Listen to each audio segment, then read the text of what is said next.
Bonjour à tous, on commence ce tour de la presse sportive par le verdict que tout le monde attendait et qui est tombé hier. Le PSG a annoncé que Kylian Mbappé, sorti blessé contre l'AS Saint-Etienne en finale de la Coupe de France vendredi soir, serait absent durant au minimum 3 semaines. Le Français souffre d'une entorse de la cheville avec lésion ligamentaire externe. Pour le journal L'Équipe ce matin, Paris à la poisse, une malédiction s'abat chaque année sur le club qui est privé de ses meilleurs joueurs au moment de la Ligue des Champions. En effet, Mbappé devrait probablement manquer le quart de finale de Champions League le 12 août prochain contre l'Atalanta. De quoi donner des sueurs froides aux supporters du club, privés encore une fois du duo Neymar-Mbappé pour un rendez-vous capital. Hier également, ça jouait en Angleterre avec la deuxième demi-finale allée d'accession en Premier League entre Cardiff City et Fulham. Et la logique du classement de la saison a été respectée puisque ce sont les Cottagers qui se sont imposés 2-0.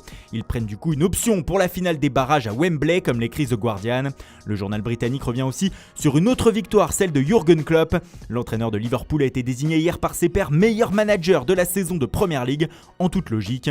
Champion avec 32 victoires et 99 points, son équipe a marché sur l'Angleterre. Et l'Allemand mérite largement la récompense. Un autre coach fait la une outre-Manche, c'est Frank Lampard. Le technicien de Chelsea commence à faire ses choix pour la saison prochaine. Et selon le Daily Mail, il ne veut plus entendre parler de son gardien numéro 1, Kepa Arrizabalaga. Il aurait indiqué au portier espagnol et à sa direction qu'il souhaitait un nouveau gardien pour la saison prochaine et que Kepa pouvait plier bagage. Les Blues seraient même prêts à prendre en charge une grosse partie de son salaire dans le cadre d'un prêt, car ils savent très bien qu'ils ne reverront pas les 79 millions d'euros qu'ils ont investis sur l'ancien dernier rempart de Bilbao. Le Daily Telegraph confirme dans son édition du jour que Chelsea cherche activement un nouveau gardien, mais le média explique aussi que le club londonien continue le forcing pour faire venir Kai Havertz, la jeune pépite du Bayer Leverkusen. Les négociations auraient débuté avec le club allemand. Chelsea se montre confiant quant à un accord prochain. On file en Espagne où c'est un joueur déjà transféré, lui, qui fait la une. En effet, on a appris hier soir que Arthur Melo, le milieu de terrain du FC Barcelone, vendu à la Juventus il y a quelques semaines, est en pleine rébellion, comme l'indique Sport ce matin. En effet, après la fin du championnat, le Brésilien s'est vu accorder des vacances et a donc décidé de les passer au Brésil. Mais une fois là-bas, il a indiqué à la direction du club qu'il ne reviendrait pas disputer la fin de la Ligue des Champions avec les Blaugrana. Une attitude qui scandalise la presse catalane, comme ici Sport donc, mais aussi bien sûr Mundo Deportivo. Le média explique que le Barça lui a indiqué qu'il devait revenir sous peine de se voir infliger de graves sanctions. Arthur est sous contrat jusqu'à la fin de la Ligue des Champions avec le FC Barcelone, mais il souhaite négocier afin de rejoindre dans les prochains jours la Juventus, son nouveau club. Pour les Sportius, Arthur Melo file à la française qui signifie chez nous filer à l'anglaise. Autrement dit, il ne part pas de la meilleure des manières. Toujours dans l'actualité mercato, direction le Portugal et le dossier Edinson Cavani qui revient à la une de Record.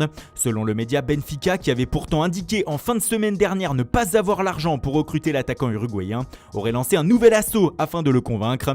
Les discussions auraient repris entre les deux clans. L'objectif pour Benfica serait de faire baisser son très gros salaire à Cavani.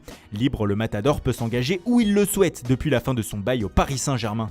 Et on termine en Italie où la situation de Maurizio Sarri ne semble pas totalement clarifiée malgré un 9e titre de champion d'Italie pour la Juventus obtenu dimanche soir. Ce matin, la Gazzetta dello Sport explique que désormais c'est le rêve européen, la Ligue des Champions, que doit convoiter le technicien italien avec son équipe.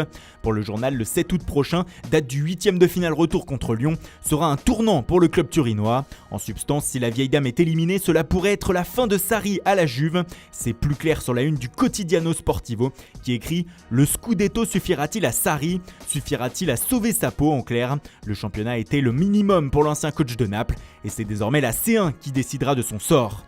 Voilà, c'est tout pour ce matin. Merci pour votre fidélité, bonne journée à tous et rendez-vous dès ce soir pour un nouveau journal du Mercato.